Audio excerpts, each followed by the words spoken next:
I'd like to welcome everyone. For those of you in the back, feel free to grab your last little snacks and beverages and make your way over to the seats. My name is Skip Newberry. I'm the President and CEO of the Technology Association of Oregon. I want to welcome you all here tonight for this event, AI and the Future of Medicine. We have a great lineup in store. I'm going to do some brief remarks where I'll give you a quick overview of the run of show tonight. And I'll also talk a little bit about some of the folks and organizations who helped make tonight possible. So we have Providence Health and Services, CBRE, Otrati OBI, and Talking Twerp as our sponsors. So a big round of applause, please, for them. We're also holding this event in Bumped in their offices, which are very beautiful, and we're very pleased that they're willing to allow us to use them tonight. And then in terms of the run of show, we have Dr. Jose Morey, who's going to be followed by a panel featuring some local startups, some health practitioners, and health network representatives exploring some of the themes that Dr. Jose Morey will introduce, and also talking a little bit about some of the ways in which they're incorporating AI in their work. We have Ajay Malhotra of CBRE, also one of our sponsors, who will be moderating that panel. Hearing from him later. We'll also be hearing from Gwen Connor from Providence Health, and she'll be taking the mic right after Dr. Morey speaks. And then Otrati OBI is Oregon's premier biotech and digital health accelerator.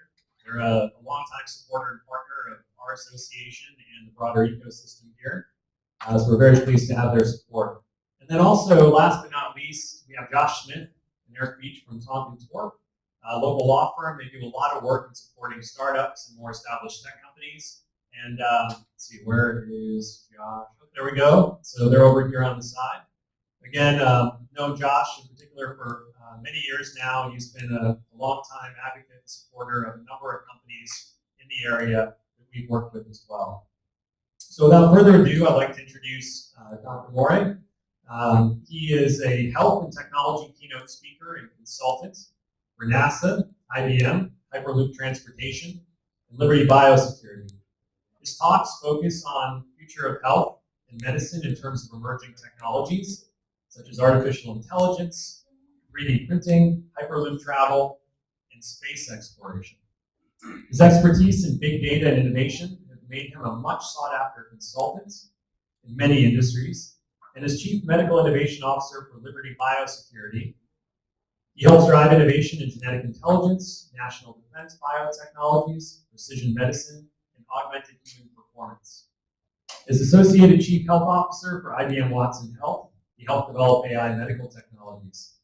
And as Chief Engineering Counsel in charge of innovation for Hyperloop Transportation Technologies, he aided in the development of the augmented reality window technology to alleviate passenger discomfort.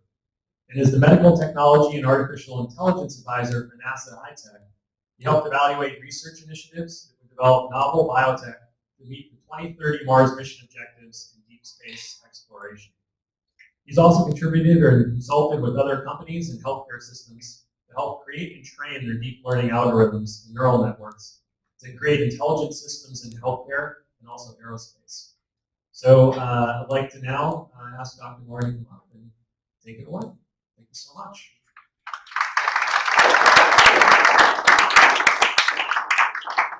Thank you very much for everyone for the opportunity. Thank you for taking the time to come and listen to me today. Loss. Loss is something that we experience very young. Loss is something that we all learn to live with and deal with. Loss is something that we all have to handle in one way or another. Loss can be something inconsequential. It can be a pen, or a penny, or a pendant. Loss can be of something of importance, such as home or health. Who here, by a show of hands, has experienced any kind of loss? Anything at all?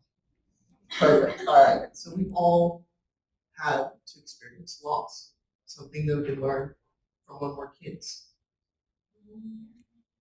At times, though, loss can be of the ultimate price,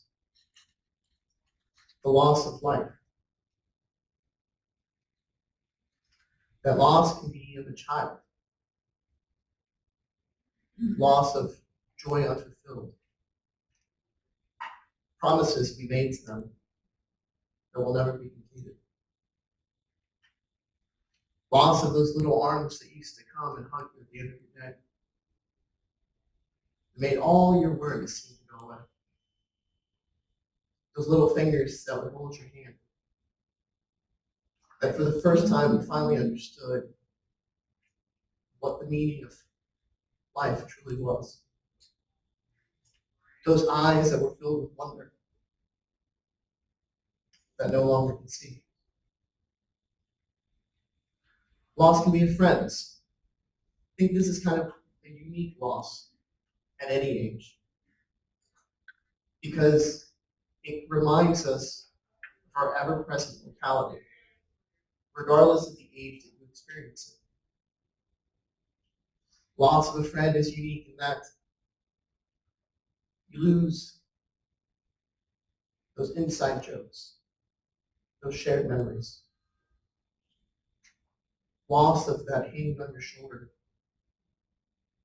in times of duress, or that pat on your back in times of success. Loss of a pet. For many of us, I myself included in this, pets are often no different than family to us. I have a dog and a cat at home.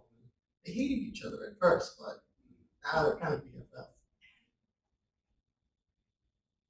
Loss of that excited giddiness when you got home, regardless of how long we were away, whether it was a day, a month, or just a second. We're constantly happy to see you. Loss of those eyes that can melt you, no matter what they did. Loss of those messes that you hated when they happened, but now that you miss, that they're not there. Loss of that purring and eating when it was time for a nap. Loss of a parent. This is also intense at any age. But as an adult, I feel like it's unique in my perspective in that this loss you finally experience when you're older, in that you realize that the things that used to drive you crazy, all that stupid stuff that mom and dad used to say when you were a teenager, you realize where it came from, out of a place of experience. Loss of words of wisdom. Loss of someone who knew you and saw you evolve through every stage of your life. Loss of a lover, a significant other.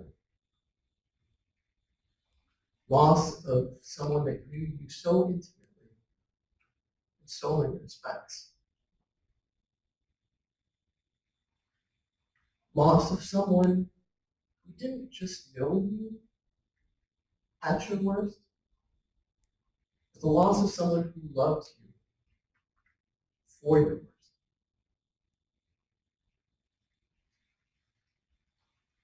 I would like you to stand if at any time in your life you've had any form of this type of loss. You lost any sort of loved one at any moment.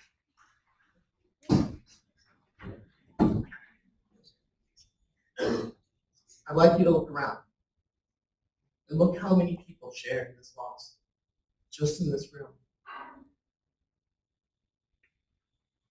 I'd like you to take that person or persons that you're thinking about and hold them in your mind for a moment as we share a moment of silence.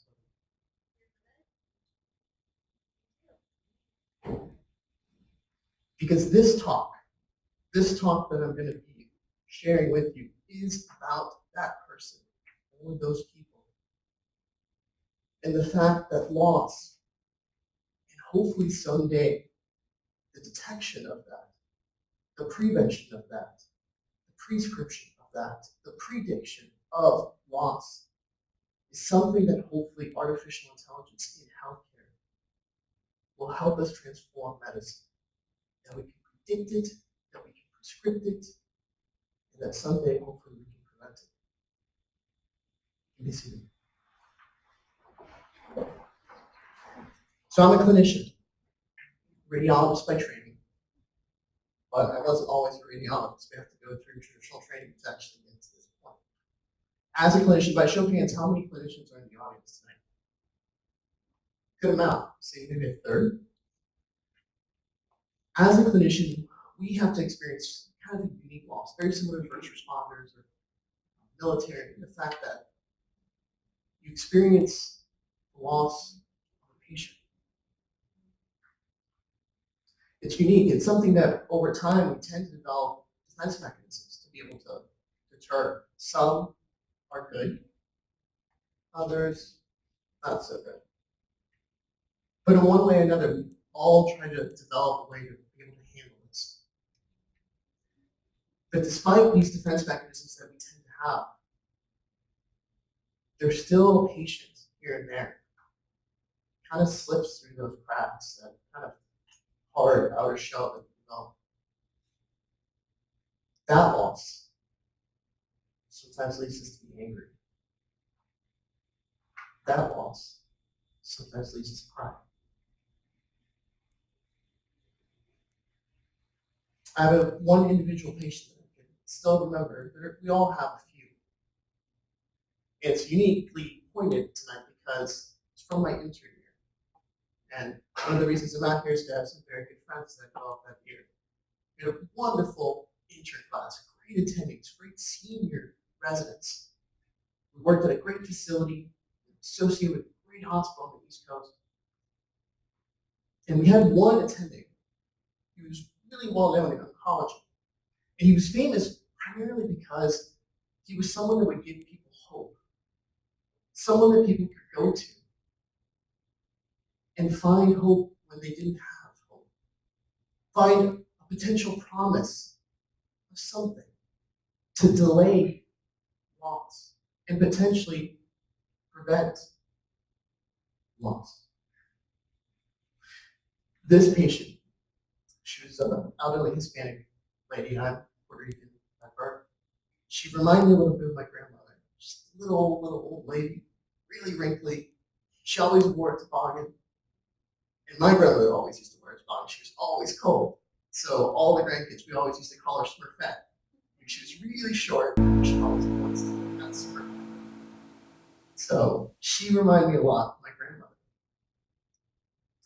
She had come in, she was acutely ill, and she was hoping that this was just kind of a bump in the road. She had been being taken care of by my attending for a little while. This was kind of a last resort, as many of his patients tend to be. But we were hoping that we could hopefully, this was just kind of a blip in the road, that she would get better. But unfortunately, the last day that I saw her, I didn't have that news to share. I remember still walking up to the door, rapping, trying to do it softly, but it seemed like everything echoed louder than usual. Hear that call from behind the room, harkening me to come in. So I reached out to the handle. You know how you feel that cold, the handle when you touch the door? Kind of felt like I feel it all the way up my elbow, all the way up my spine. Everything was magnified. Pushed the door open. You hear kind of the squeak of the hinges. It's something I never noticed before, but it just happened that everything was just more intense. Thought of the door as I pushed it behind me. The hospital room had that kind of Clorox clean hospital smell mixed with French fries that had been brought in for the grandmother to sneaked it in. I remember all of them crowding around the matriarch in the center of the room. Their eyes all looking at me, some standing, some sitting. Their eyes kind of cutting right through me. As I walked to the side of her bed, I reached out my hand to hold hers, to start telling her the news. By the end of me telling her, it was my hand that was being held. It was I who was being consoled. She told me, "Mijo, no te preocupes. Todo va a estar bien. Son, don't worry. Everything will be okay." So I slunk out of the room.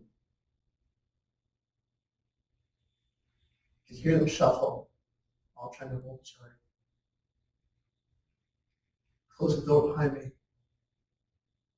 Just kind of leaned against the wall, feeling the plastic kind of crinkle from the bumper, feeling it against my lower back. I just fell to the ground. I wept.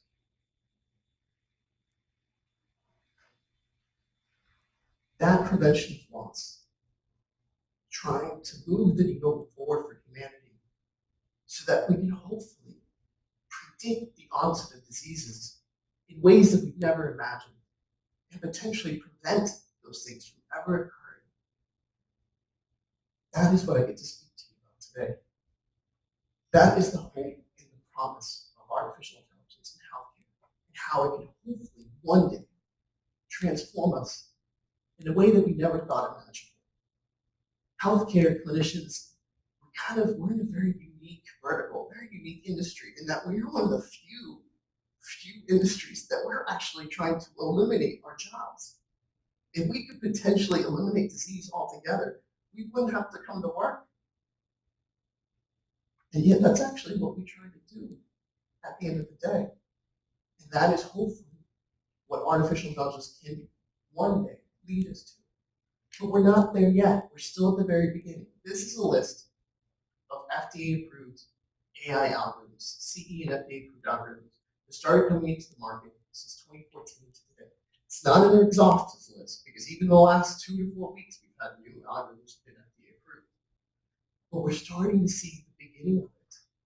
And we're just at the beginning of it. Because even though machine learning has been around really for decades, you can go back to the first computational algorithms with Ada Lovelace in the 1800s, daughter of Lord Byron.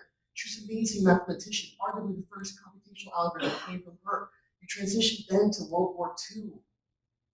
You look at Alan Turing and the Enigma machine, taking down the Third Reich.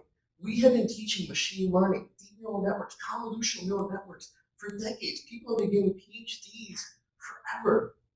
And yet it's just now that we've been talking about AI and seeing the practical aspects of it. But we see it in our everyday lives.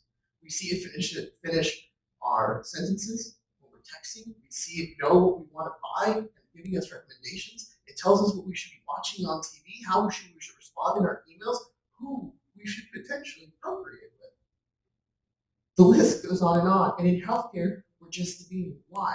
Because we're just starting to get now to enough data and enough computational power to do it. But we're not there yet.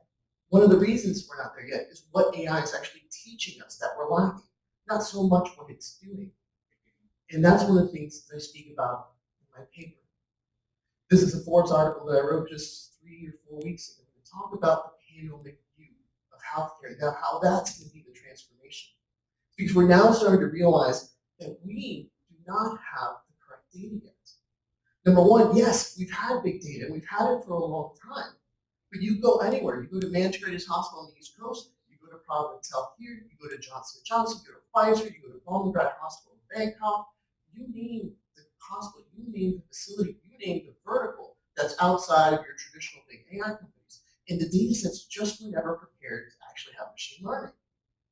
And in healthcare specifically, you have a ton of data, but it's all siloed. So the data is dirty, the data is siloed, and we're still not even beginning to cusp on what we should actually be asking. We've been taking respiratory rate and heart rate for millennia as physicians, and that's still basic data that we use today. And yet there are things coming out now that can tell molecular changes, your microbiome, your phenomics, your radiomics. And for the most part, in healthcare, we only see a patient one day out of the year when they're coming for an outpatient visit. And if they're in the hospital, okay, you see them 3 or 4 days and hopefully they're gone. And yet there are 364 other days in the year of which people are living and breathing. And that affects their health and wellness way more than the one data point you're taking when they come in, and that blood pressure and that heart rate you're taking. So being able to evaluate and make those unique partnerships with data outside of the box, outside of the healthcare box, that's really what's going to start moving the needle forward. One of the biggest things that we're trying to see transition healthcare into, or that how AI is really moving the needle forward, is in precision medicine, particularly in drug development. Typically, drug development takes years. About 80-90% of drugs tend to fail between phase 1 and phase 2. It takes millions to billions of dollars to get a drug into the market. And there are now healthcare companies out there partnering with either big AI companies, small AI shops, or they're trying to develop this in-house. I've been on these calls, I've worked with a lot of these big companies, and they're all trying to figure out how we actually do this, because they've shown the fact that this can actually change a process that goes from years to weeks, from billions of dollars to just hundreds of thousands to millions of dollars. This is completely game-changing. And you think about the things that people don't want to even spend money on because there's no real money in developing a drug. Well, this can identify, hey, well, if you spend and develop this for this unique disorder that only has a few thousand people in the world that are afflicted by it, you can actually move the needle forward for humanity. And a lot of companies that do this, Google is one of the main ones that's moving this needle forward when it comes to this respect. And the reason this is because they're doing a lot of anticipation or prediction of protein folding. They had a competition in which they could analyze and predict which proteins are actually going to evolve, how they're going to actually fold upon each other. So you can identify where to target and how to target. No matter how complex that protein was, whether simple or super complex. And this changes the paradigm altogether, because now you can actually create digital avatars to be able to see what drug you can develop, how it will develop, and be able to reduce your error rates in developing that drug. Reduce the fact that you don't have to worry about spending millions of dollars, 3 years, finally get to your final phases, and the drug fails. And they're not the only company doing this. Many companies are getting into this play. This is one of the biggest projects out there. They evaluate over 80 million amino acid bases, developing over 250 million proteins. And who do you think published this work? Shout it out. Give me some guesses of what AI company you think was involved in this presentation. Just one guess. I don't care. You can call out Disney. Amazon. Anybody else other than Amazon and Disney? IBM and Kaggle.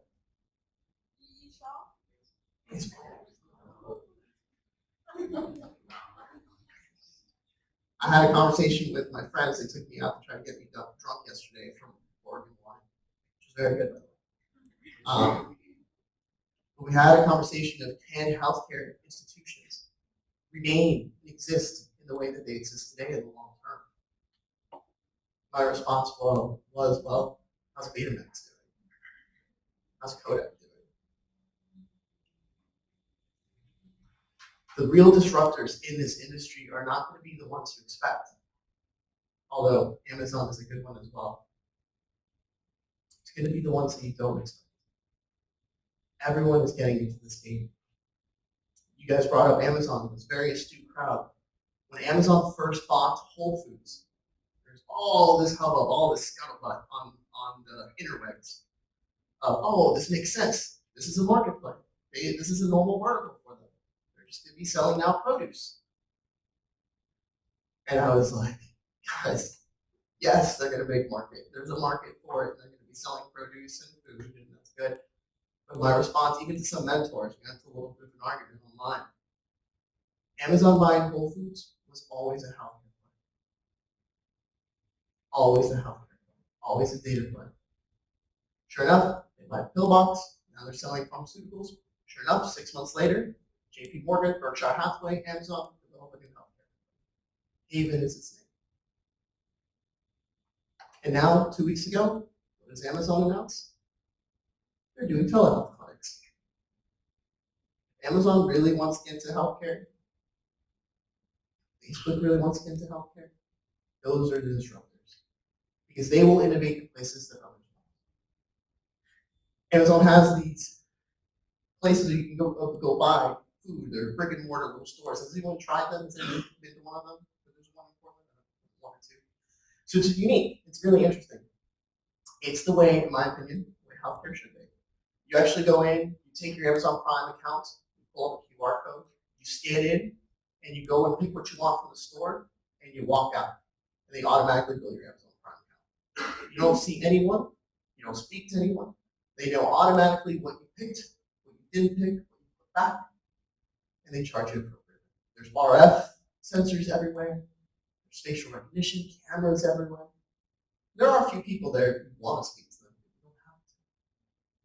I have friends that work in their skunkworks lab at 1792. And they say that they know what you're going to buy and in the order you are going to buy it. Basic facial recognition, what time of day you come in, past purchasing patterns, body mass index. They're the ones who move the needle forward, and now they're doing telehealth clinics. But it wasn't a new plan. Yandex had done this 10, 15 years ago. Yandex is the Amazon of Russia. Yandex is the Uber of Russia. Yandex is the everything of Russia when it comes to IT. And when you think about the top 5 AI companies in the world, Amazon's Facebook, in my opinion, top 2. After that, probably Baidu, Google, Microsoft, then Yandex. Those are going to be your disruptors. Those aren't the only things. Protein, precision medicine, when it comes to that perspective. Diagnostics is another major player. NVIDIA, Google, all of them doing this. And they're showing that not only typically can an AI algorithm do just as good as a physician, in this case a pathologist, and in many different types of pathological disorders, because it's all data imaging. It's all data.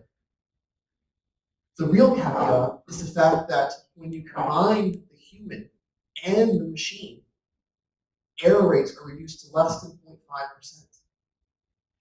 Reduction in loss. At Stanford, they did a similar study when it came to teledermatology, evaluating whether something was a melanoma or not, evaluating over 2 million types of images, thousands and thousands of disease processes. And the machine was always better than the clinician. Trained, attending dermatologists at a top-tier institution. In China, they did the same thing with EMRs. Being able to take an AI algorithm to evaluate an EMR, it was able to correctly diagnose basic common disorders in children better than residents and just as good as attendants. But it could do it much faster. The caveat to this, or the amazing thing about this, is that these types of algorithms, this type of work, has the potential to fully democratize medicine. The fact that it doesn't matter if you're in China, if you're in Thailand, if you're in Oregon, if you're in Florida, if you're in Spain. If we have algorithms like this, it can promise that regardless of your race, regardless of your religion, regardless of your socioeconomic status, your geopolitical location, you will get the same quality health care. This goes beyond Medicare for all. This is health and wellness for all. That's the real potential of AI. That's what we should be striving for. And these types of algorithms can also bring back the humanity to medicine. The fact right now your typical primary care doc only has 5, 10 minutes to see someone. If you have an algorithm that can help you with the day-to-day, that can help you with the diagnosis, you can actually spend more time with your patients. You can actually spend time in doing things that a computer can't do, in holding hand, in spending those last few moments with someone, in consoling someone, in being able to get data points that a machine can't get by seeing their body, by being there and feeling who they are and how they relate. That's the promise of AI. Being able to predict things from medical imaging. This was a study that was evaluating the prediction of autism. It was 70 to 80% sensitivity, 80 to 90% specificity. 12 months down the line, be able to predict the onset of autism. There's other algorithms doing the same thing for sepsis. The traditional kind of things that we do now, it's about 50% accurate with your traditional kind of questionnaires. So moving the needle forward to actually predict the loss. Being able, this was done out of NHS in the UK, being able to evaluate or predict the fact that someone might develop a cardiac MI.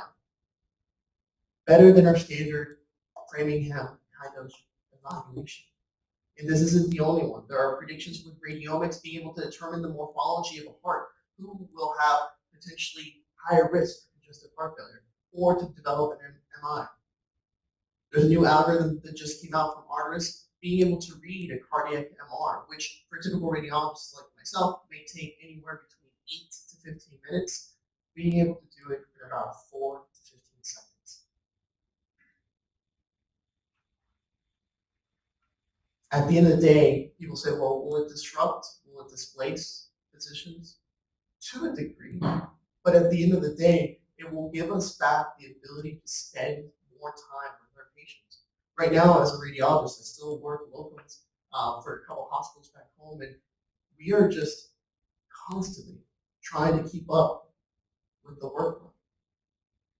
Being able to really spend more time with our patients. It might be crazy for a lot of you, especially a lot of you who deal with radiologists, but some of us actually want to see our patients and talk to them to a certain degree. Being able to do that, to focus on those things, bringing back the humanity. Augmentation of our stethoscopes. This is an Echo, which, does anybody use the Echo? I know a lot of younger residents tend to use the Echo. It's an augmented stethoscope. It uses ultrasound to help detect different cardiac murmurs. Now they're adding AI to it to be able to actually identify what that murmur is. And it does better than the traditional clinician. So augmenting the tools that we tend to use. But we talked about a little earlier about how AI is actually teaching us what we should, or what types of things we should be looking for, and being able to develop new types of mechanisms to do that. So this is me actually using one of those new tools, not the Fitbit, but the thing I have on my head. It's a new tool that we're developing at NASA ITAC. So ITAC was an accelerator that was developed during the previous administration to help us solve the technology gaps that we have to colonize deep space. Some of those is to be able to develop new types of modalities so that we learn or predict what can happen to the astronauts. This is actually also being used in Stanford to try to predict cardiac anomalies in fetuses. So if we can predict what losses we might have, hopefully what they would prevent that loss. The company is called Context AI, no affiliation. So what it's describing here is the fact that it actually has electrophysiology evaluations. It senses the electrophysiology of the body, it senses the cardiac murmur itself, and it also sends vibrations to the body. It puts all that together and it tries to predict what type of cardiac disorder you may have. It's already being tested for astronauts to help predict their cardiac disorders, and it's not FDA approved. The other ones that we talk about is fully autonomous surgical units. This was a paper I did with a couple of other NASA colleagues. One of them was an astronaut, Ms. Yvonne Cagle. Fully autonomous surgery from start to finish. No human intervention. That's what we're trying to get to. The picture on the right is from Aliens. You guys remember when the alien kind of ripped down the chest? Well, the surgical unit, she got into it and was able to identify and take it out. That's that picture. That one's not real. But we're trying to get to that. But there are things that we're already doing. And that's the Star Robot. The Star Robot also a finalist through our iTech program. The Star Robot has already shown that it can actually do stitches better than a human. And in animal trials, it can do small bowel anastomosis, start to finish, no human intervention. And can already start working on appendectomies and cholecystectomies, start to finish, no human intervention in animals. Looking at the future of wearables, we talked about how we have to get kind of a panoramic view of individuals, of being able to see everyone from a 360-degree evaluation. Well, the future of that will be being able to track people all the time, be able to see what their body is doing all the time, be able to get that information. Wearables, the next stage of wearables is one, but then after that, we're moving to implantables. Being able to put things subcutaneously, already people are doing it. And eventually with nanorobotics, which the nanorobots already exist, molecular robots, being able to put them and be able to be sentries that are constantly monitored. Elder care, this was another one that we discussed. Elderly community is an issue that a lot of people are starting to have. Every society is dealing with this. Our friends, our family, they're all living longer and longer. And in the UK, they're already experimenting with AI robots to be able to be those who help out, those who take care of the elderly. And it's not just the elderly themselves. If anyone here has an aging parent or an aging aunt or uncle, you understand the concept that this isn't something that just affects the person that's dealing with this. This is something that affects the rest of the family as well.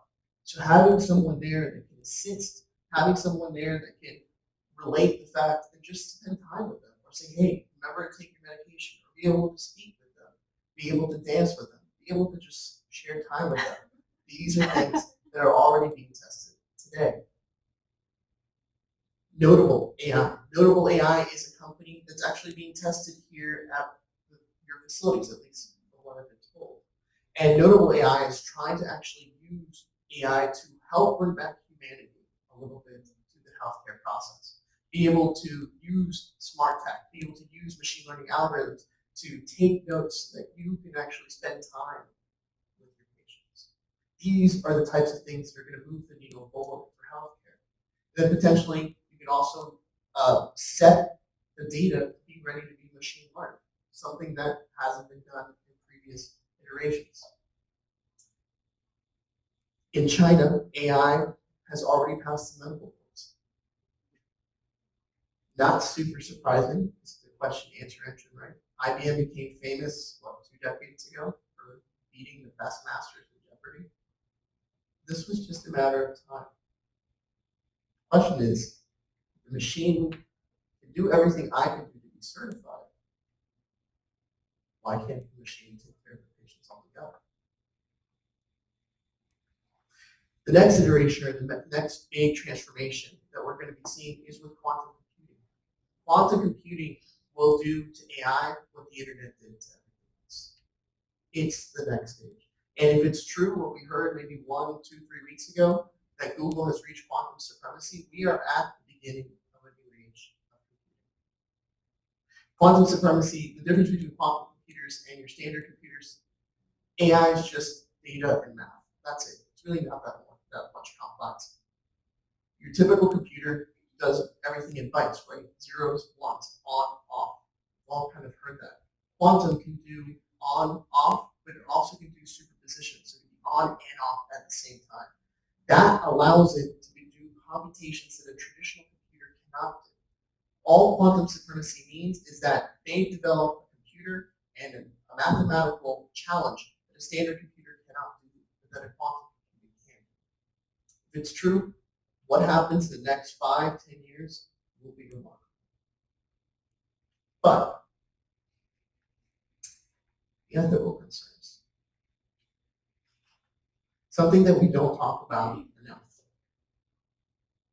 something that tends to be a bit of a soapbox for me.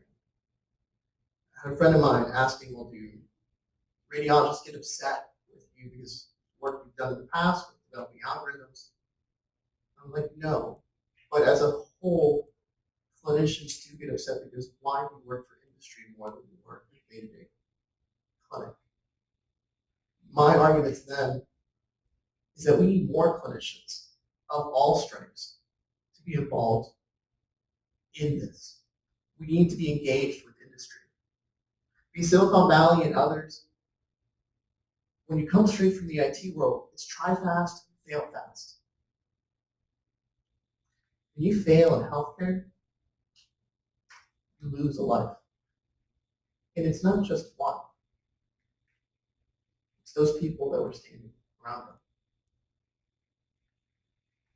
It goes back to that. That's what we tend to forget. And that's what someone with just a pure IT background doesn't understand. You can't try fast, fail fast. You're going to lose a patient. They're going to lose a loved one. They're going to have loss. Loss. Something we learn about when kids. Loss. Something that we saw so many of us have experienced. We've lost those we love and those that loved us back. But through AI, hopefully, we'll be able to predict it, prescript it, and one day prevent it. Thank you very much.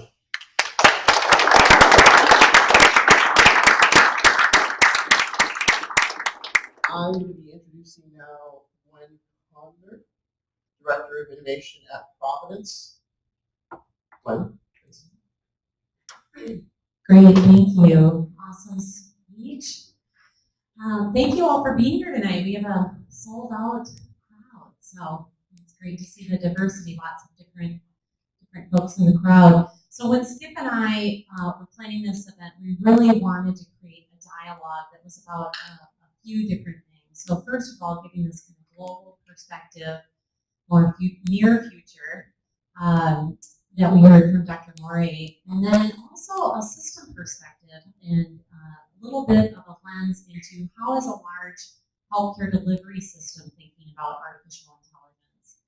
And then we also wanted to get more information from the startup community and our entrepreneurial creative space around the different ways that we're testing AI regionally. And then last but not least, I think the heart and soul of all of this is we were talking about loss and what does it mean to be a human that is working in this space and using the different tools of AI to make our lives better. So I'm happy to say we have all those players here tonight for our panel, and we have a really dynamic moderator who I'm going to now introduce. So let me introduce you to Ajay Malhotra.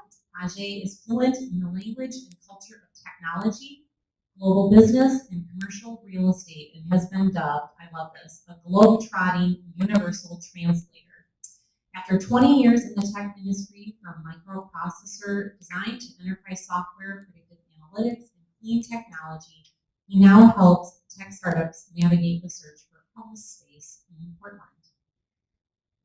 Please join me in giving a big round of applause for Ajay. Thank you so much, Dr. Extremely warm introduction for a modest role of being a moderator for this evening. So thank you, Dr. Morey, for visiting us from Virginia Beach. We have a set of panelists along with our keynote speaker who have literally traveled from across the country to be here tonight. And we had a great kickoff to the evening with Dr. Morey's speech. I'd like to invite the rest of our speakers tonight, our panelists, to come join us at this very luxurious table here. So please grab a seat. And the panelists were deeply divided. You know, I often introduce a panelist or a speaker, and then when I've done that at some events, the speaker gets upset because I've missed the fact that they graduated with a PhD somewhere. And other panelists prefer to introduce themselves and ask them what they'd like, and they were not in unison. They all had different feelings about how they should be introduced. So I decided on their behalf, after studying lots and lots of data and patterns, that they will introduce themselves, and I will use their expertise. And we'll start with the first doctor on the panel, Dr. Brian Miller. You will say a few words about yourself, your background, what keeps you busy, what keeps you up at night. We'll continue with a few minutes from each, and then we'll get on to some questions. Great. Well, thanks for having me. My name is Brian Wheeler. I'm a physician with Providence Health. I'm actually a hospitalist. I work at Providence Medical Center, which is over on the east side. Hospitalist is a physician that focuses their practice entirely in the hospital. My specialty is internal medicine. My interest in AI, actually, I'm the physician lead for a pilot project that's going on right now with Providence Portland, where we're working with the company that was mentioned earlier, actually, Notable AI, in rolling out algorithms for use in the inpatient setting, and really focusing on optimizing our care, improving clinician burnout, and actually bringing it back, like Dr. Morey pointed out, refocusing our time on things that matter most, which is patients, and allowing AI to offload some of the burdensome things that we work with, primarily clinical documentation. So that's my connection. Thank you, Dr. Wheeler. And he has not traveled as far as Senator Hamlet. He's from Portland. We now have a visitor from north of the border, from Vancouver, Washington. Mr. Henry Reese, please. I'm Hayden Reese, first non-doctor on the panel today. And so I am a behavioral strategist for Haas Group and Professional Credit Service. And we work with revenue cycle management on healthcare systems, as well as our developing fintech technologies with our partner company, KG Haas. So that includes speech analytics, accounts receivable management, RPA, robotic process automation. So I use behavioral science to get feedback on those technologies and consumers, and really just see how people make decisions and how we can help people make better decisions financially. We know that healthcare is a really hot topic, especially in the finance space. Thank you so much. Our next panelist actually is still within the state of Washington, a little bit further north, has come down from Seattle to visit with us. Her name is Morey. She made sure that I pronounced her name correctly. She was the one that preferred to be introduced, just so you know, and please tell us a little bit about yourselves. Hi, my name is Mariam Bolami. I'll pronounce the last name. I run product development for digital innovation at Providence Health. It's a $23 billion health system, so I'm sure you have heard of this here.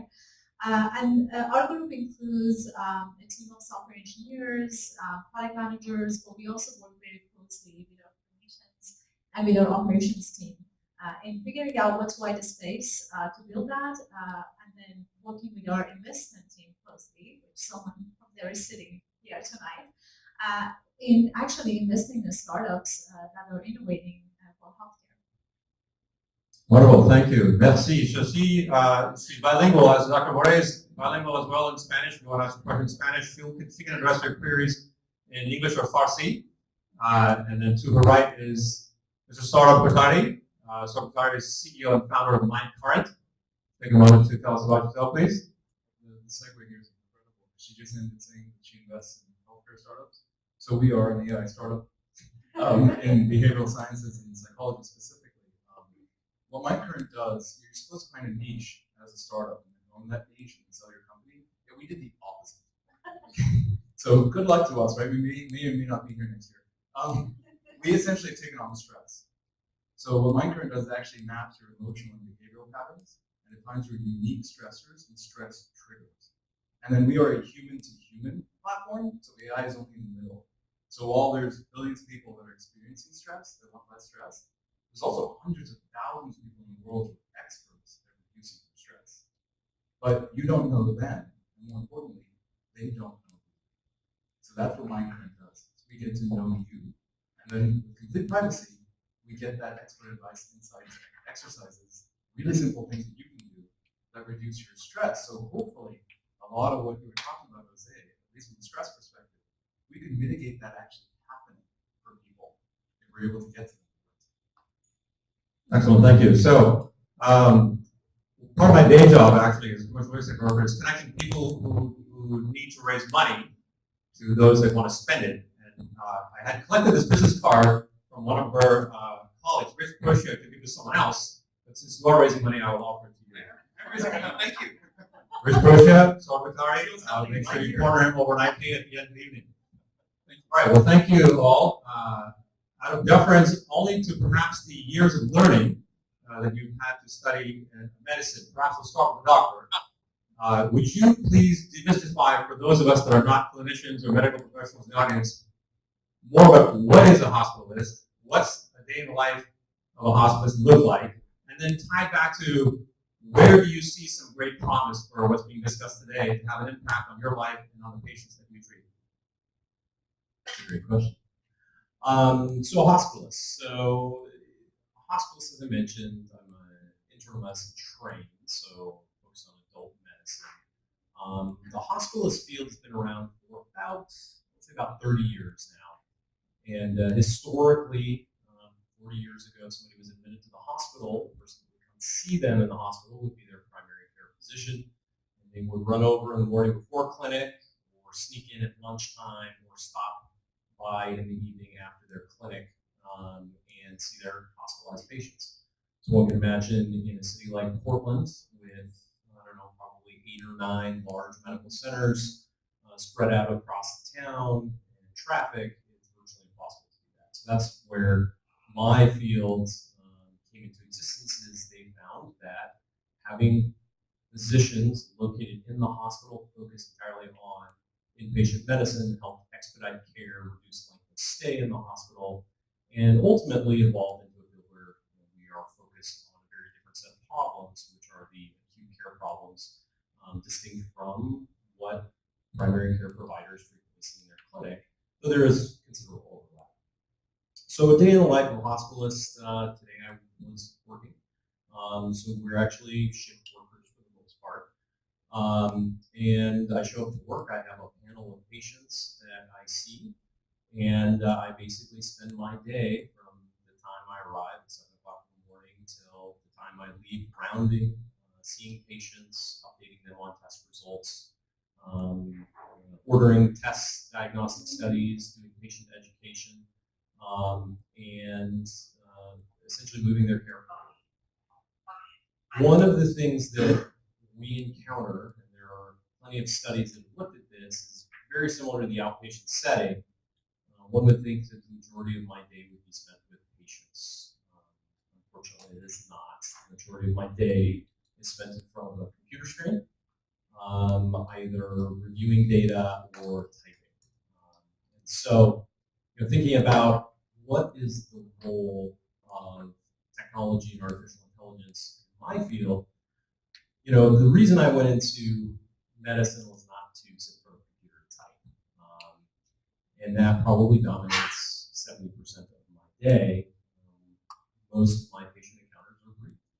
And there's plenty of studies that show that 50, 60% of our time, even in the room with patients, we're looking at the screen, we're not directly interacting with patients. So thinking about what is the role of AI, so there are a lot of things that are very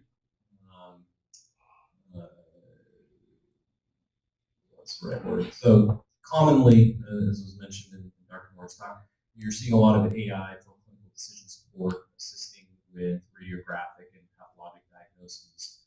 But I see AI having the ability to take me away from the computer and really focus my attention back at the patient. So helping to offer documentation, administrative tasks, sort of the menial clerical things that I have to do during the day. That's really where, for clinicians in my area, in addition to clinical decision support, I really see the promise of that is really helping to bring humanity back to medicine and help us all spend more time doing what we actually went into medicine to do. Gotcha, thank you. We're going to leapfrog over to Madame Polani. I'm curious to know, you spend a lot of your time working with people who invest in startups that are in this field. Is it your view that the vision painted by Dr. Morey, that AI has the opportunity to transform all of our lives? Will AI equally benefit everybody? Why would that be, or why not? Is it a panacea for All of us, or just some of us? Sure. So I agree with Dr. Morey. I think it's going to transform the lives of everyone. It's just going to be different for every person, right? There are different use cases for AI, and I would say that a lot of it may impact. It may be available to us, but just like any other consumer goods, it's going to be about what I prefer and what I want to use.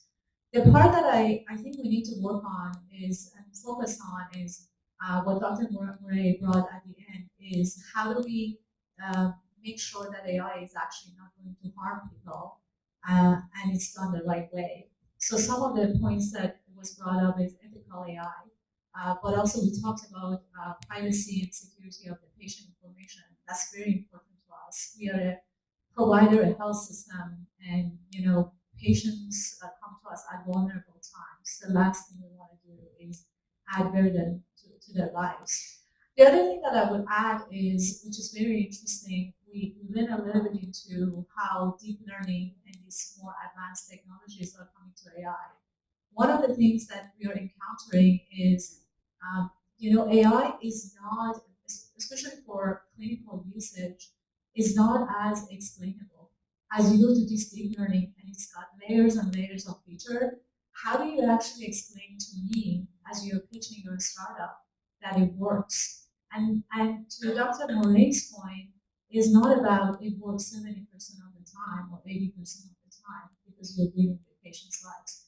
So yes, I do believe it's going to transform everyone's lives, but I do feel and believe strongly that we are responsible to make sure that it's done the right way. And that's not easy. Gotcha, thank you. So we're going to move to you. You run a very innovative startup that is seeking to raise money. And so again, if you're looking to spend money, you want to be a good candidate for that. But in your time in this field, how do you feel AI is going to transform the delivery of medications and healthcare? And you are obviously delivering a service to consumers who are facing stress in their lives. And say more about how AI is helping you make that delivery of care to the people that have been brave enough to sign up for your app. Sure, thank you. So I'm going to actually bank on decades worth of experience in cybersecurity before I moved into behavioral sciences. The truth is they're not different at all. Cybersecurity is a behavioral science. When you actually start to understand how people infiltrate your information, use your information, and then do what they want, that's all just human behavior applied in the wrong way.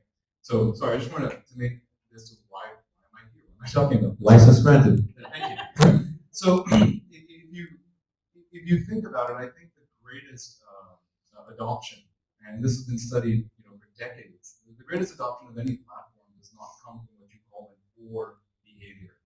You do not propose to the average person, instead of doing this, do this. It won't work. What happens is and behavior. You're doing this already. I can do this for you, possibly better, and I can do this. Oh, then I don't have to learn something new, and it gets better.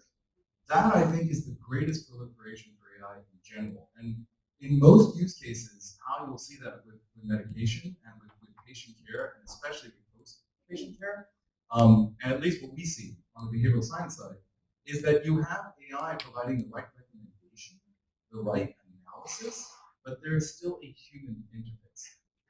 And that's because then the job of the practitioner, to use both doctors' testimony, doesn't change. They can take care of the patients. They can learn about their patients. The job of the patient doesn't change. I don't have to learn how to interact with a robot and to explain to a robot where in my neck it hurts. You don't have a neck, robot, right? How am I supposed to explain this to you? So if you can adopt AI in the and behavior, still doing what I'm doing, but I'm doing it faster, and I get a greater reward by doing that, you will see that AI adoption just take off. The funny thing is, Ajay, the patient and a lot of the clinicians won't know it's the AI that made the difference. And I think that's actually success in the world of AI, because when you can't even see it. Makes a lot of sense. Hayden, coming to you, what are your thoughts on where AI is going to transform, where the transformation will be greatest in clinical and operations? I mean, you're at the intersection of a few of these different themes that have come at it from a very different background on revenue management and so forth. So, whatever. And by the way, most of the other panels have been too nice. I mean, disagree with Saurabh because it's very easy to disagree with him. Challenge Dr. Morey. So don't hesitate to kind of launch a couple. Saurabh, you're a great guy, but I hate to do this to you. No, I'm just kidding. I'm just kidding. I think Saurabh has a lot of good points, and like talking about security and the ethics of it, that's going to be a huge problem. One of the things that I think America as a culture is obviously different from Europe or the UK, as far as Europe has already passed the GDPR law, where you can go to any company and say, hey, I don't want you to have my data anymore. If we were if every person in the United States were to go to Google and say that, I mean, I think there would be mass riots, and maybe the Wall Street would crash. I mean, there would be crazy things happening because we rely so much on that data. And as I see younger generations growing up and using Facebook, I mean, when I first got to Facebook, it was exciting to put in my birthday because I'm like, oh, everybody's telling me happy birthday. That's a fun thing. And so, to that point, I think we're becoming a society that wants things easier and easier and faster and faster. And when that relates to healthcare, I think Amazon knows how to do it. In 1999, Amazon came up with the buy now with one click. So everybody's seen that. Raise your hand if you use a buy now with one click. Maybe when you weren't supposed to, right? So, I mean, a year later, Apple bought the rights to buy now with one click. And I think that's not a coincidence that Amazon and Apple are this successful now because of that one hinge moment where that was a tipping point for them. It's like, we're making it so easy now that everyone's just gonna want to use this. And maybe they didn't expect it, but they bet on it and it worked. So really, on the clinical side, it's got to be easy for the patient, but it's got to be comfortable for the patient. So I think to Dr. Morey's point, it was very much about, hey, now we can actually be more involved with the talking to and being there for the patient, comforting the patient, than really being the person that's doing all this diagnosing. We have to go to the back room. We'd be sitting in a cold room that with light walls for 15 minutes instead of, hey, I just did this one click. And with one click, I know exactly what's wrong. Everything's going to be okay. Here's your medicine. I think once we get to that point, we'll realize that AI is something that's really going to be good for us. The other side of operations, it's going to help with really these monotonous tasks. With RPA, we're already seeing a lot of strides with being able to see, wow, a lot of this data input we can use to RPA, and we can have people actually come up with creative solutions to use that data, come up with new use cases, new studies. So it's really about not conserving our energy, but translating our energy into those more creative processes so that, as a society, as a community, especially in healthcare, we can come up with better solutions to those big problems. Gotcha. Excellent answer. Too nice. Just too nice for Saurabh. Let's just take it down a notch. Look it down the weeds a little bit. Dr. Ryan Wheeler, would you tell us of the many, many areas that Dr. Morey described earlier this evening that AI can have a transformative impact as the legitimate real-life clinician in the house today? Which ones are you most optimistic about, I guess, having an impact in, if you don't take this, I don't mean this disrespectfully, but in our lifetime, in your career, which areas do you think are really going to have a transformative impact soon, and which do you think, while have a tremendous promise, we're not quite there yet, in your view? So, I think the things that we're seeing already, it was mentioned, I mentioned this previously, but diagnostic algorithms, we're seeing it a lot in radiology, we're seeing it in pathology, and I think we're going to see that expand more into encompassing a lot of clinical data across different realms. So, not to say that radiographic and pathologic diagnosis is easy. It's something where that's very complex pattern recognition. One of the things that humans have been essentially tasked with doing in medicine is when we have clinical data that gives us evidence-based medicine, which is how we practice, that points either in favor or against the disease, we're expected as humans to integrate this information as come up with a diagnosis. whenever we're trying to make a diagnosis, we're basically talking in probabilities. And the rate at which research is occurring today, I mean, there are, I don't know how many studies published, probably thousands of studies published each week across all of the medical journals, and it's impossible for a single individual to keep up with everything, especially in one field. So I think definitely seeing deployment of deep learning, machine learning in diagnostic algorithms is here, and we're seeing the forefront of that, particularly in radiology and pathology. But I think we're going to see more of that across the general medical fields. I think as far as what are the things that are further down the road, and I actually have kind of an interesting example. We were looking and we put out our request for proposals for our AI project. We had a couple of vendors that came and shadowed me, and the emphasis that we were looking at was clinical documentation. There was a lot of robotic process automation, just to mention. Smart dictation is the other thing, where people would have algorithms that would listen to our conversations and then pull out relevant information and then document that. And one of the vendors that came spent a day shadowing me, and the first patient that we went to see was a patient that was elderly, had some cognitive impairment, English as a second language, was receiving medications, and they were drowsy, and walked into the room and started to have a conversation, and I had to put my ear about 6 inches from their face to hear it, and their speech was difficult to understand, and it was basically a 30-minute conversation that was challenging to get simple questions, yes or no. And we walked out of the room, and he kind of looked at me, and it's one of those things where we're a long way from having AI able to go in and sort of adapt to each individual patient encounter. So I think those sort of things are further down the road, and those are the things that I think will be the last that we see, or later that we see, where machine learning replaces humans, because I think we do have the ability, at least in the short term, to adapt to those more unexpected situations. But that's kind of the progression that I see.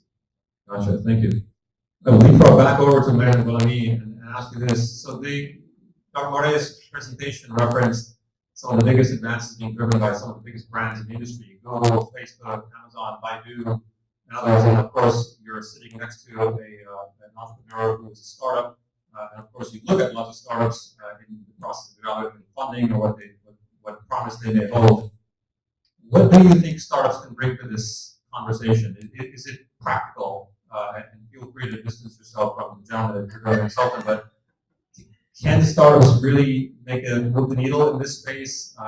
If so, in what areas have you seen startups come to the fore for funding that have the greatest promise? What types of applications are they pursuing that you think will be helpful?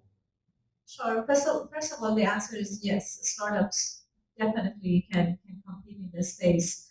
And also for context, I actually worked at Microsoft for many years, and I worked on Cortana, their digital assistant. So I'm familiar with how a big company works and how startups can work on the different technologies. The startups have obviously the luxury of moving a little bit faster, I would say that.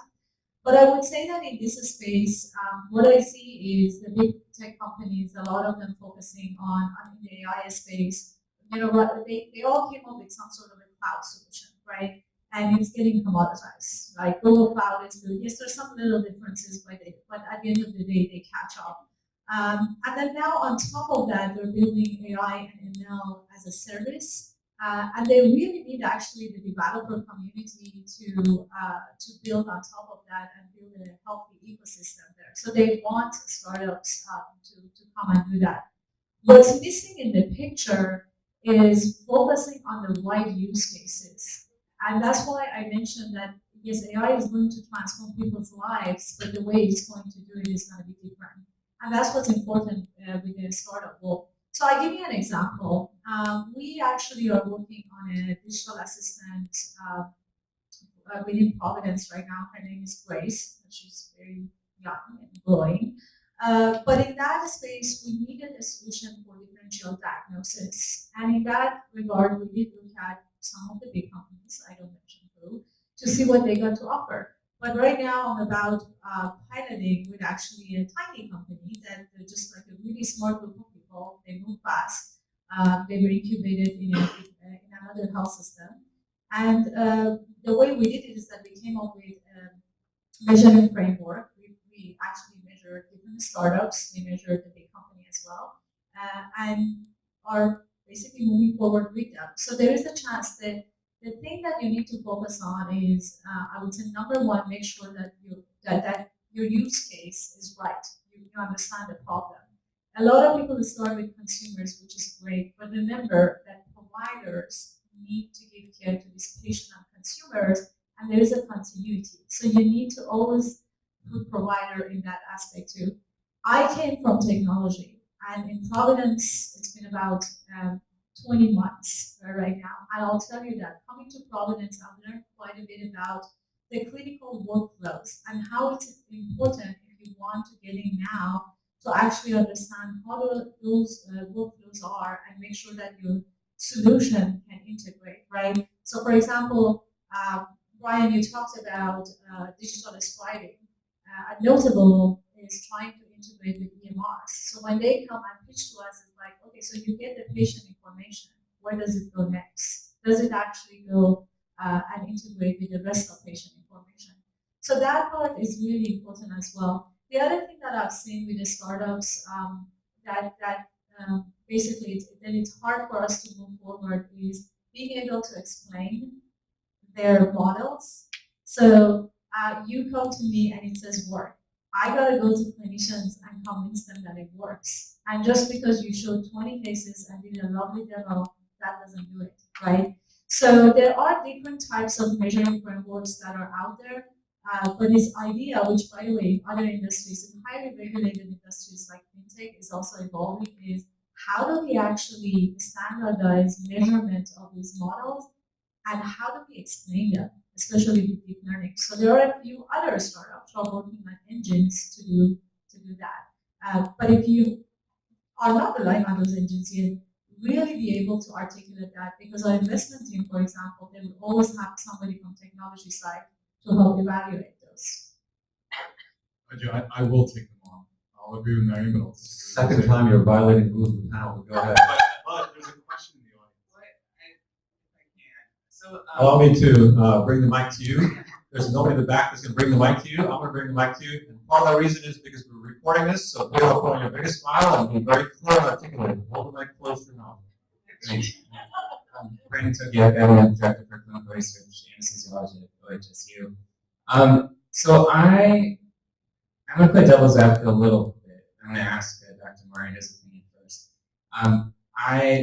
So there's a lot of diagnostic things that come with extensive research about how to diagnose sepsis earlier, how to diagnose chronic brain injury earlier, or how to predict like sentinel line infections, and then people build these bundles to treat them, like Peter Pronovost, or I just heard from someone at University of Washington today who developed a pediatric trauma pathway, and then similarly there's sepsis bundles, et cetera, right? But they don't really do anything because the implementation of them is very, very poor, and the implementation is never based on one person's decisions. It's never based on what one person can do. The implementation requires a whole team of people, and it's super hard to take what we know and implement it, right? And so what I'm seeing with AI is it's primarily diagnostic, right? Is that we have all this information and we can diagnose problems.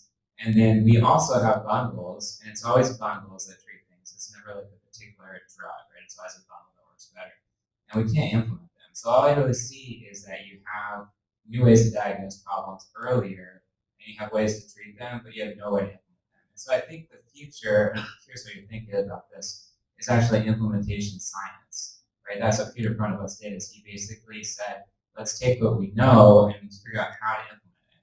And he couldn't really do it at Hopkins super well, but he did it really well at University of Michigan, right? So I feel like that's the future. That's where people are going to be important. That's where physicians will be important.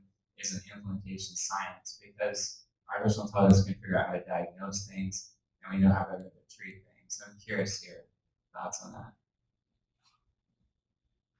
The risk of completely unraveling our minute-to-minute run of show, please. Could you repeat that question?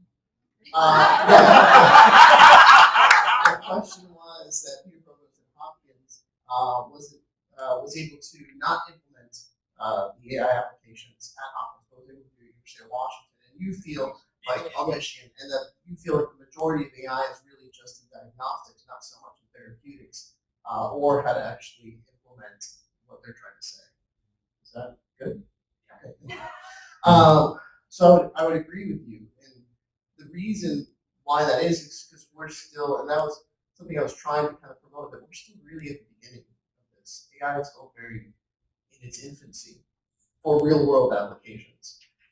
That's why we're seeing it in very simplistic things like, okay, AI can finish our emails, but it can only give us like 3 options, right? So it's like, I think you probably should answer it this way, but it doesn't really constitute a 360-degree view of how Dr. Tobioka may answer something. And it'll give, a general, okay, thank you, or no, thank you, or yes, that time works well.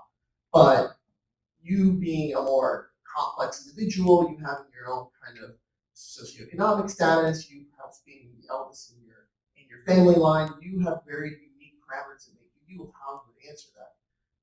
So we're still very at the simple things that AI can do now are not the things that it will eventually be able to do, hopefully. But you're absolutely correct. I think that where physicians really play a role is in the implementation. That is one aspect completely. That's from a practical perspective. That's where we should play a role, yes. From a therapeutic role, though, we're already seeing where it can play an aspect with Johnson & Johnson, with Janssen, with GSK, with Pfizer, being able to actually identify what are the best treatments for a potential disease.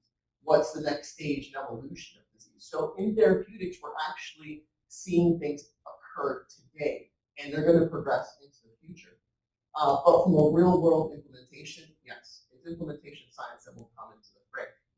However, the thing that I would like to reiterate, where we really need to play a role as well, is in the data management, is in how should our patients' data be used, how we're going to protect that data, how we should use that data. And then also in the diagnostic realm, we need to educate ourselves as clinicians to understand what are the limitations of the AI, what are the biases of AI. In healthcare, unfortunately so, we want to say we were always implemented to do no harm, but realistically, there are many dark times in healthcare in which we were actually hand in hand with doing some horrific things to people. Think back to, I'm sorry. Can I add to it? Is that possible? Sure. You can with a mic, sir, with a mic. You cannot add to it without a mic. If you're going to add to it, you can please rise, address with the mic, please. Thank you. All right. My name is Richard Persha. I work with Mary on the Public Ventures team. I guess adding to his question, but with a different, maybe a little bit more morbid view on it, do you think there's a theoretical limit to how much impact AI can have because of human intervention or interaction with human? And what I mean is, we're prone to error. We have a high bar and an innate distrust of technology, even when we have access to the information. So look at England and Germany right now. With England, there's someone that's suing the NHS because they didn't give information that her dad was diagnosed with something, and the reverse is happening in Germany, where the doctor actually told the mother that their kids were predisposed to potentially having something their father or her ex-husband had, and now she's suing that doctor. So again, it's like the dichotomy of the two, where it's human error or the ethics and religion and law kind of come into play. And if we keep interacting with it, do you think there's a theoretical limit to how much good we can actually do? Would you like to Feel free to grab a chair back there. do I repeat that question? Yes, please do, and feel free to grab the stool if that's helpful. I like to stand. Now, I will say, if the questions were not particularly scintillating and penetrating the way they are, we would cut them off. But what we'll do is the following. This was a program. Since we have audience participation in the extreme, please proceed with your answer. And again, feel free to move out. If I can summarize your question, is you're asking whether there's an ethical limitation to what AI can do because we ourselves are implementing it. So the references, so it's a lot of deep questions. The You references. only have 2 minutes. That's 1 minute, it's 9 seconds more. So AI is just like anything else. It's a tool. But it is a tool that will reflect humanity at the end of the day. And that is why one of my soapboxes and things that I stress is that we need to have actually more human interaction of people that we haven't traditionally had at the table. That's why I stress that we need to have clinicians there that understand in this realm what it means to make a mistake. In this realm, what it means to lose a person. In this realm, what it means to hold someone's hand. And this is not just in this vertical, because we're getting to a place where the theoretical is actual life. And with my friends, I discussed the fact that 10 years ago when you were in college, you were able to have, or in high school, have these theoretical arguments of, okay, you're driving a car and you lose control and you spin. You have 2 options. You spin the wheel one way, you take out a young family of 4. You spin the wheel the other way, you take out an elderly bus of tourists. What do you do? 10, 20 years ago, that was theory. It was a great thought concept. You could have young people really get on one side of the argument, the other. Well, you should do this or you should do that, and this is why. But that's not theoretical anymore. We're actually starting to have to implement these algorithms into these decisions. So we need to have people, ethicists, folks from clergy, folks from the liberal arts. Everyone needs to be in this conversation. We cannot leave it to the next generation. We cannot leave it to just folks that come at it from an engineering perspective. We need to have the human element in these decisions because AI will be our progeny and we need to train it appropriately.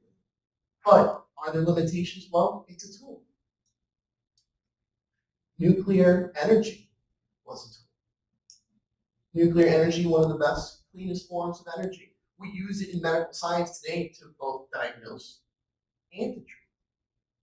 And yet nuclear energy has been used to do some atrocities that we can never take back. So, but it's a tool.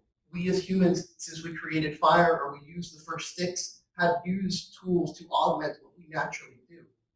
AI is just another evolutionary form of that. So are there limitations? It's only limited by what we are willing to use it for.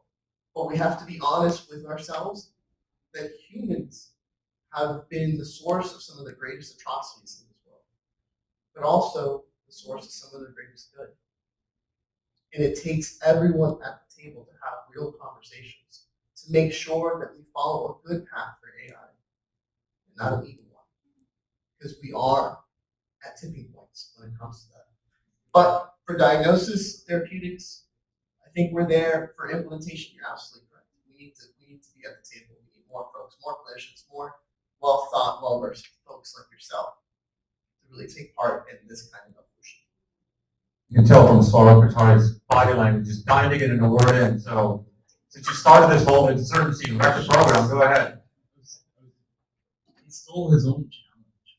We challenge him on the point that he just did. So I'll unpack it though, if you don't mind. So one of the things I was going to, I just realized I'm actually going to challenge one of the things you put up, which is robotic surgery. How many folks here have had LASIK? Mm-hmm. How many people here wear glasses? Mm-hmm. So, why did you have LASIK? Oh, that's a good one, reading glasses. So the reason I'm saying that is that if you look in 2025, the number of people that will be having surgery performed by a robot, I will argue will not be very many more than the number having it next year. Not this year, it's almost nobody, but by next year. And the reason for that, I'm going to unpack this. There's a reason I'm going into this. Jose, you're welcome to argue this with me. I will. is that for two key reasons. AI works best, machine learning works best when it can learn. When the ability to learn is not at a much greater cost than the ability to actually produce an output. When you are doing surgery, the ability to learn is at a great cost. So AI is not your best option. When you're transcribing a conversation with your doctor, great, because that's going to happen, and it can happen again and again and again. And so it will get much, much, much better. Now, from a more technical perspective, what you're really looking at is data coming in, data output, and data implementation. It's that last piece, implementation, which is why we actually ended up agreeing with Circle Fun out of this, right? But implementation, I believe, will be the greatest laggard, because the average person would prefer a person implement a life-changing procedure or a life-changing process than a robot. And I'm talking about just the average person, which is also was true for LASIK. There's very few people who had LASIK before 2010. It was around much longer. So I just want to throw that out there. I do think, and I think there's nothing wrong with that.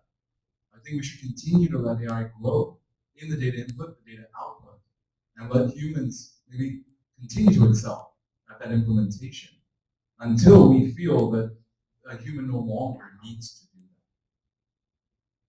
that. Completely your choice. If you'd like to answer, feel free. If you really don't feel like it, just say pass. No, so it's a great example. The interesting thing about this example is, where did LASIK surgery come from?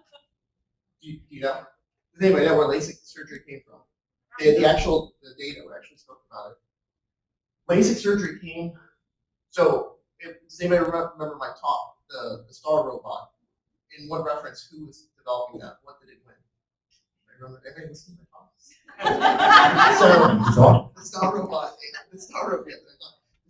came from the NASA high-tech cycle. So NASA is looking to develop it for fully autonomous surgery and deep space exploration. So it goes back to the reference you made, LASIK. LASIK is NASA technology. The lasers that were actually used was actually to line up the shuttle with docking with the ISS to be able to use that laser precision. That was developed as NASA IP and then eventually taken by some ophthalmologists, surgeons, and developed into LASIK surgery. So NASA developed LASIK, and now people use it. NASA is developing surgical robotics, and then people will eventually use it as well. But the concept that you're saying is right, but I don't disagree with that, but I think it's a generational thing. And I had some friends discuss the fact that they were up in Nepal trying to, work with the Sherpas to almost die up on Mount Everest, which I'm sorry, again, I think it's heights, so I don't understand why people do that. But the concept was, they asked the Sherpas, they were all on their cell phones, and they said, hey, we're talking about implantables. Would you be willing to have a cell phone implanted a chip if you could do everything a cell phone does? Would you allow someone to put it into your brain? This was super scientific. It was just one person asking random Sherpas. And the result was 100% of the scientific responses was yes, I would do it. And I do a lot of work in the ASEAN, in the Eastern Economic Corridor for Asia, and I spent a lot of time there. And everyone, regardless of how poor they may be, everyone has one or two cell phones. It's a big cultural difference between Western countries and how we feel about data privacy to other countries. So it will be cultural based on where you live, and it will be cultural based on the age group. When someone was asking me yesterday, well, do you think physicians will allow you to implement these tools? And it was at lunch today, and my response was, well, the older ones are going to resist. The younger ones, they see it as just second nature. They grew up in the digital age. So it will be a generational thing, and it will be a cultural thing depending on where you live, but eventually, yes, please. I'm sorry. Before you continue, may I interrupt? So this is how we're going to proceed with the rest of the evening. So there's a bunch of people leaving very sheepishly because they have to get back to their families and other things to do, which is totally fine. So we have about time for one more question. And after that, there's Justin here from TAO asking a parking ticket, loading up all the wine and beer. So we have to get that drank, and all the food has to be eaten because these guys don't want to take it back home. So one killer question, and we'll call it a wrap. The panelists and the keynote speaker have all made themselves available for the remainder of the evening, which is until about 8 o'clock. Find a chair, line up, grab a selfie, grab an autograph. your question, and then we'll break, and you can tackle the speakers. Please, so allow me to bring this to you. I forgot my own script. Thank you. My name is Stephanie Smith, and I wanted to bring it to a little bit of a commercial aspect, but also very personal. So my sister died at 47 of breast cancer. She was an internist. My aunt died of breast cancer at 74. So what do you think I want to know? I want to go find someone that can get me 99.5% accuracy. The mammogram did not detect her breast cancer. So how do I find that? Who's doing that? And is that something that we can really know as consumers? Who is using the best technology and the best tools to diagnose breast cancer? That's a very good question. So I would start with the products that are FDA approved. There's no nice website. I'll send you my PowerPoint, I guess. You can start there. But there's no real easy way. Well, but this is brand new for consumers, right? I mean, consumers didn't even know which hospitals, what the error rates were in hospitals until just a few years ago. Healthcare in general is not consumer friendly, definitely in the US. And it's something that we as clinicians and the healthcare market as a whole is trying to address, be able to give more transparency. Deep learning is not the only thing that's not transparent, or general healthcare is not transparent. And it's for that sort of reason, unfortunately. The things that motivate us as a healthcare sector, as a vertical, is unfortunately not the best things. We as physicians might have a reason why we do it, but why healthcare exists in the US is not the best reasons. At least the most altruistic reasons. Capitalism works, but for the most altruistic reasons. So unfortunately, there's not a good way to find it. But starting with trying to find out what's FDA approved, and to answer your point directly, there are AI algorithms that are having really good predictions on breast mammography and breast MRI. So there are FDA and CE approved products out there, but is it consumer friendly to find? Unfortunately, no. I'm sorry. But we can speak later. I'll give you my email in the chat. All right, so here's what we're gonna do. Is there one last thought each of you would like to part with? Maybe we didn't get a chance to Q&A, maybe I didn't harass you enough. One last thought as we close the evening, and then we'll have Skip come up, formally close the evening, and then we'll invite you to drink and eat until all is gone. They will not like you if you leave anything behind. So, Rhea, would you like to give us your closing thought? Sure. So I think we talked a lot about where AI fits or not, and we also said that it's generational. I'll just tell you the formula that I use every time somebody comes to me, and you should be able to remember it. It's 4D. It's a doll. A doll is different for different use cases, and it's different for different generations. Is it difficult? Is it dangerous? And is it dirty? So in hospitals, cleaning the waste, it's dirty. So it's better if robots do it. That's the 4D. We also talked about where it makes sense to automate or not. The way I look at that spectrum for different use cases is, well, is it just human? Is it about assisting humans? For example, we do this with digital scribing. And then is it about augmentation of humans? And this is where we bring clinical decision making or something like more differential diagnosis. And is it about automation, where you probably are thinking about completely automated? The 4D and 3As can be different based on use cases, can vary by generation, and even in different cultures. So just pay attention to that. The bar has been set high for the closing comment. Mr. Reese, the floor is yours. I mean, mine might be pretty simple compared to that, and it's been touched on a little bit, but I think the biggest thing is data and how that data is labeled. To the question about ethics is people are going to label data differently. You have very two similar instances that ended up going one way or the other, and I think we touch on this too, is getting more people involved, getting more consensus about which way the data should be labeled and how you're getting that data. That is at the basis of machine learning and AI, and that's really kind of the cellular level is the data and how it's structured and how good it is. Fairly put. You're going to go last because you're the insurgent that's wrecked the whole flow. Doctor? I think my takeaway is just thinking about how early we this, and my colleagues get really sick and tired of hearing about. I always make references to aerospace. I wanted to be a pilot growing up. So, once again, employing my aerospace analogy, I think we're essentially the Wright brothers right now. When you think about how far we've come in the last 100 years with flight, and now when you look at what SpaceX is doing, but you think about how far we still have to go. And I think with AI, we're still extremely early, and so there's a bright future. But we're just still trying to learn how to get off the ground, and we've got a long way to go. But it's an extremely exciting time. So it's also an imperative time that we talk about these issues like the ethics and privacy. And I just hope that I'm around long enough to get to see a lot of these things implemented, because it feels like we're moving into just a new era for not only medicine but for humanity. So it's very exciting.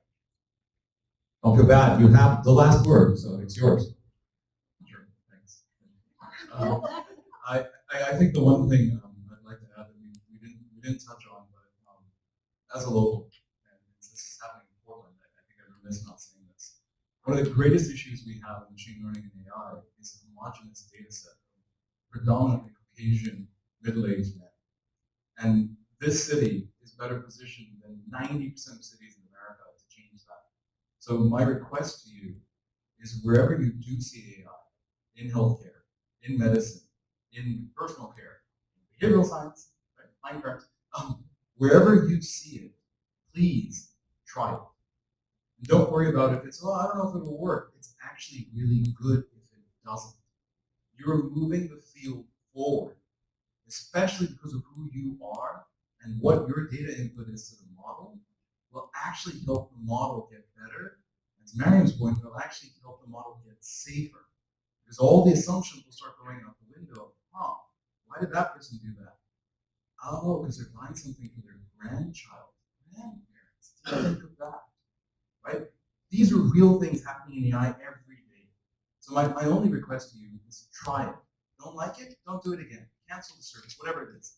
But if we don't try it, then we'll continue to build models on a limited set of data with a limited set of uses. How's that helping anybody? Excellent. Thank you so much. I have a question for, is there a volunteer who took the time? I'm not learning from. So 28, Kara Snow, over there with Theo said, I'm going to kick you in the behind if you don't get done by 7:30. We'll be done by 7:30. So I want a big round of applause for our panelists and our keynote.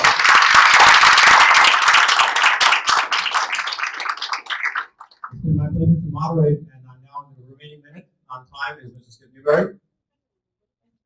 And a big round of applause for Jay.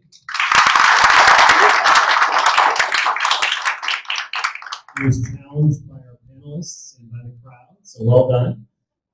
Also, a big thank you again to our sponsors, CBRE, of course, Providence Health, Tonkin, and OBI, the Oregon Bioscience Incubator. Really great to have all that support. And thank you all for spending the evening with us. We hope you found this as engaging as we did in helping to put it together. And again, big round of applause to the panelists and Dr. Jose Morey. Really